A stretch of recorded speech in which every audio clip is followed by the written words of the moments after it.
কি রে, কই যাস? বাজারে যাই, মাথায় ডিম আছে, বিক্রি করুম। শুনলাম তুই নাকি বলদ, তো বাজারে যায় মাথা ডিম বিক্রি করবি কেমনে? এটা তুই বুঝবি না। তুই অত শুনলাম কম যাস না। আচ্ছা পারলে কত দেখি আমার মাথায় কি আছে, যদি কইতে পারস তো এখান থেকে তোরে আমি 2টা ডিম দেবো। তোর মাথায় আমার মাথা দিয়ে চুলকায়। আচ্ছা কইতাছি একটু সহজ করে দে।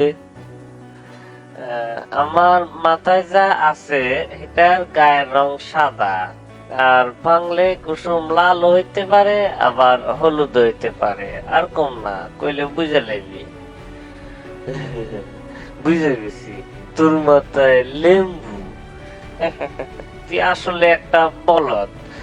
হয় নাই, আমার মাথায় ডিম।